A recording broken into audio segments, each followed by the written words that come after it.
Look, welcome to the real world, where guys get lost in a haze of amazement during the journey to live well, for the money in the car and the piff girl. They ain't ready for the story the kids tell, trying to achieve what they seen on the TV. They watch these Americans living in heaven, so they're asking the Lord, is this hell? So they want to stack food on a big shelf. Ain't nothing like food in Waitrose. This kind of food I'm talking about gets sold to a cat off the main road.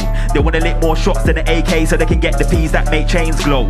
Living in a place full of sinners and heartless killers, no one's got a halo, and bear man get taken out like Halo.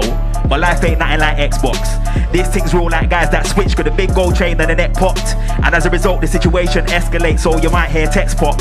You could die over something small, then the perpetrator is dumping Tulsi. It all started with bunking school car. Kids know life ain't funny, so they want to learn about drugs and money. They go together like Bugs and Bunny in their heads, so they start moving gully. Daytime shotters, midnight robbers. I know kids younger than 16 doing all this and avoiding the coppers, cause they don't want to deal in pennies and coppers. They just want to see bills and pinkies. More P for the chain and the pinky. They want power like Brain and Pinky, so they start moving the white for the big P. And now they're locked into the cycle, and that's when they wish that they never flocked school, cause they know education's vital. So they gotta continue to lick shots. No qualifications or GCSEs, no point, no matter how hard they try, cause they can't even get a shit job.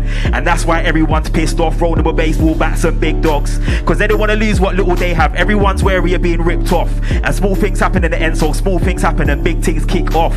Ain't no respect these days, so it ain't that hard for heads to get licked off. And you need to mind who you pick on, cause guys don't care about size. Smallest guy might come with the largest 9, thinking he could have ended your life, cause you made his one a misery. He ain't never been that big physically, you abused him mentally, and now he's back with the instinct of a killer bee. And he's thinking if he don't end it now, then it's likely that he will never be free from the stress and the pain that you gave him. My advice is be clever, G, cause out here you need to think cleverly.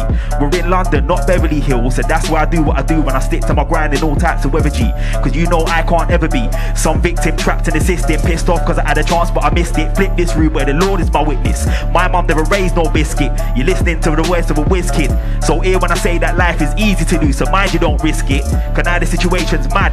I put blame on the media, cause when one youth does something wrong, they make the rest of the youths look bad. So is it any wonder that we act mad? Cause all these hype in the news got everyone living in England thinking that every youth who's wearing a hood's mad, and that every youth from the hood's bad. So now every youth from the hood's mad, cause it feels like nobody cares, on top of the fact that we never had a good dad. We're trying to escape what the hood can, pull a man straight back like gravity. And these times life is a blur, so a lot of people are just searching for clarity. But if you don't like what I'm saying in this bar, then please don't get mad at me, cause I'm just saying what I'm seeing. I'm giving them 96 bars of reality.